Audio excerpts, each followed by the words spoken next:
chicken fried rice. Straight through the full cook of making chicken fried rice on the griddle. Not really doing any cuts or anything. I did move the speed up of the video a little bit just so we could get our 10 minutes and you don't just have to watch rice sitting on a griddle for 3 minutes. So first went down is our chicken. Those are chicken thighs. They are liberally seasoned with salt and pepper. I like to use thighs because they are a little juicier and they're going to be sitting on the griddle for a while, so that way they don't dry out the way a breast or a tender would. But you can definitely use a chicken breast or a chicken tender if that is what you would like to use. I just like thighs. They're also a lot cheaper, so if you're making a big batch, you could easily get a big batch of thighs for like $5. I put some butter down for my eggs. I use oil for the thighs, and then I'm using butter for pretty much the rest of this cook. Not pretty much, I am using it for everything else on the rest of this cook.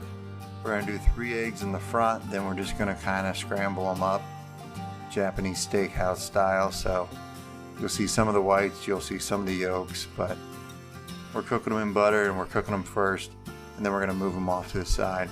So I'm definitely not as good as a person at a Japanese steakhouse, but it does alright for this. So we just scramble them up there while our chicken thighs are cooking in the background. Little tip on the eggs, you can crack them beforehand, or if you're going to crack them on the griddle, always crack them on the flat surface. They will crack better than if you crack them on the side of the griddle. You just always want to crack eggs on a flat surface. They're easier to come out that way. Doesn't seem like that, but it will. Go ahead and flip the chicken. Total cook time for this is about 15 minutes maybe. But obviously, like I said, I moved it along a little faster on the video.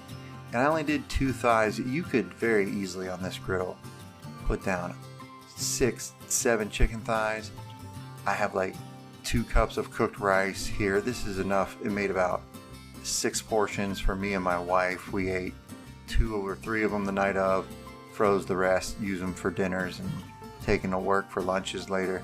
So that's the beauty of the griddle.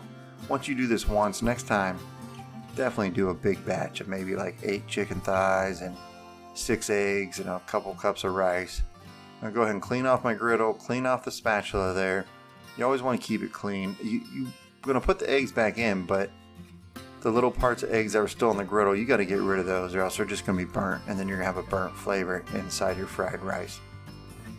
Go ahead and flip this over. Then I got a little bit of teriyaki sauce. This is completely optional.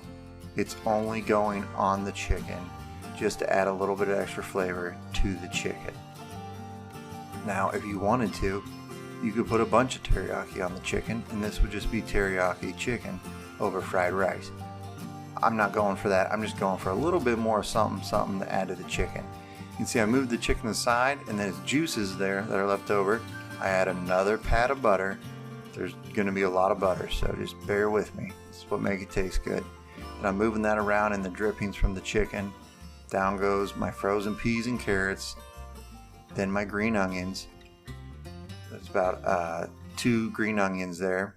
And then I'll have a recipe linked in the description for all the measurements. So this is all getting cooked up